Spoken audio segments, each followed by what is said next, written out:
This portion of the news brought to you by McDonald's. McDonald's, I'm loving it. Welcome back. It's Green Week here at the Rusty Bethel Drive Studios, and we will feature a number of ways that you can cut energy cost by going green. That's right. Our Janelle Ferguson visited Cat Island and caught up with a resident who's powered up with solar. Take a look. All this week, ZNS News Network is going green. I'm Janelle Ferguson here in Cat Island on the property of Mr. Nicholas Cripps, who has his own solar power energy operation. He explains to us today just how easy you can power your home using solar power energy. He's been off the grid for about 16 years and has a number of homes on his 50-acre property, some 160 feet up on a hill in Orange Creek, Cat Island.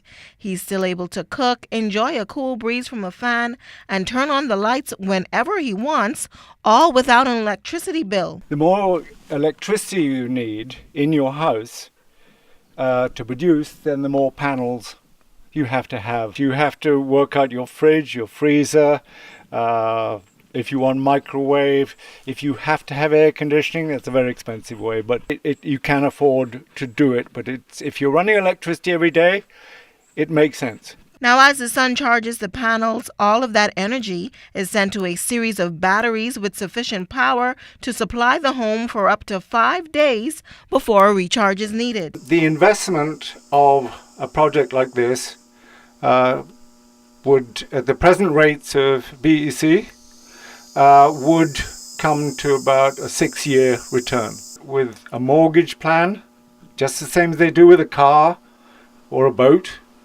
it would work beautifully. Cripps also believes the younger generation should be exposed to alternative forms of energy. Generate night, again you can see how it's running full out. I now cover up because it's dark and it stops. And then the sun comes up very slowly across here. It's still not having enough power to come, even there, it's not enough power to start the motor. And now, suddenly.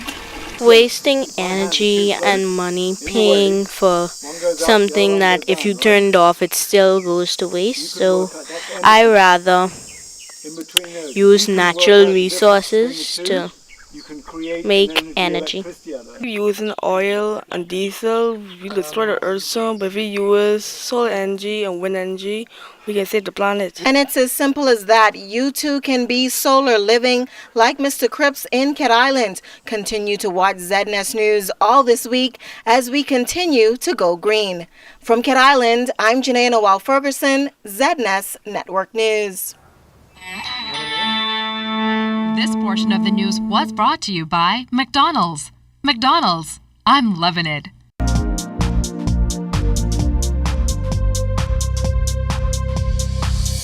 This is your Royal Fidelity Business News. I'm Sieska Adderley. An accountant who lobbied on behalf of web shop operators is reiterating the economic benefits of the industry's legalization and regularization. Managing partner at HLB Galanis & Co., Philip Galanis, says plans are already underway for operators to offer an initial public offering to the general public. This would allow the average Bahamian to purchase shares from these operations. He believes it's a win-win situation for all. I believe that that is going to be a very positive thing, because what it means is that you will have a broader base of participation in the economy, and the benefits that accrue therefrom will be shared by the average Bahamian, which is a positive thing.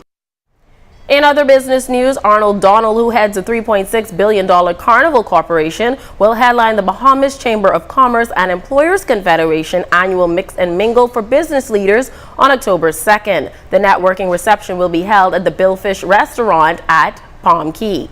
And in international news, striking Air France pilots have rejected an offer by the airline aimed at resolving the dispute.